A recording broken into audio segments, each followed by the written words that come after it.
Welcome po sa video natin ngayon. So may i-share tayo na kaalaman today. So nakikita nyo si Foreman naglatag na ng bakal, nagbend na siya ng yan bakal. So itong two-way slab yung ano natin, klase ng slab. Kasi two-way slab kasi. So paano malalaman kung two-way slab siya? Kasi kung titingnan mo, yan.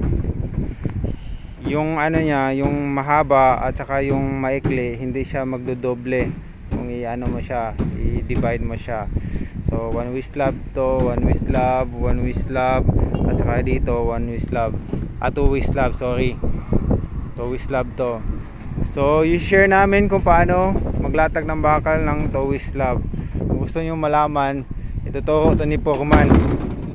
So paano maglatag. So unang gawin sa paglatag ng bakal, kailangan ilatag muna yung temperature bar, di ba po? Oo.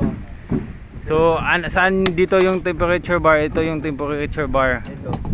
Yan mga temperature bar yan. Nasa bottom ilalim. O nasa pinaka bottom yung temperature bar, yan.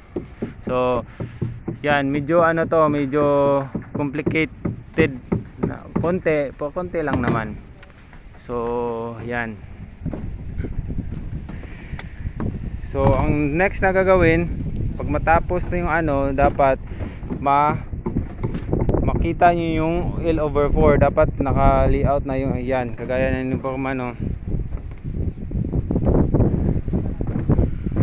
Yan. Walang sapatos si Foreman kasi may ano daw siya, may maga daw yung ano, mataas daw uric.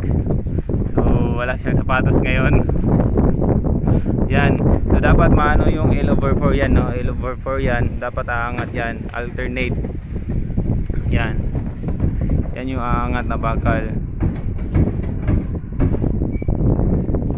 Yan. So inisa-isa namin muna bago siya latagan ulit para hindi kami malito.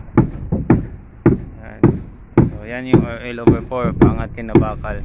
Kaya din doon sa kabila may paangat doon.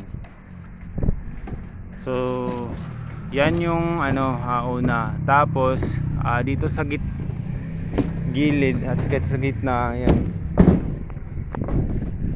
Dito banda may mga extra bar dito mamaya. Dito, ito yung angat niya, may extra bar dito. Tapos extra bar doon, extra bar ulit doon, extra bar. So mamaya lagay yung extra bar. So dito muna kami dyan.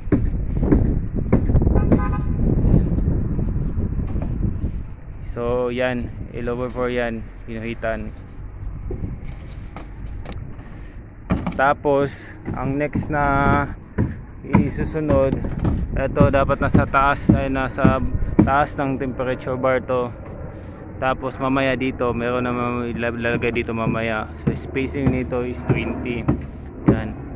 So bakit siya 20? Kasi malikli lang yung span.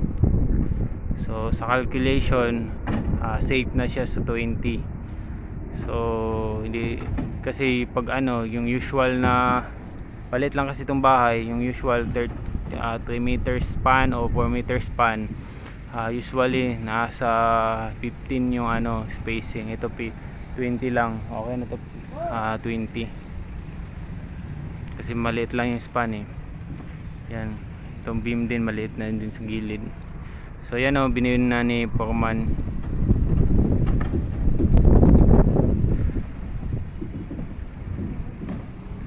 So yan yung magiging itsura nito. Mamaya pakita natin yung magiging itsura nito.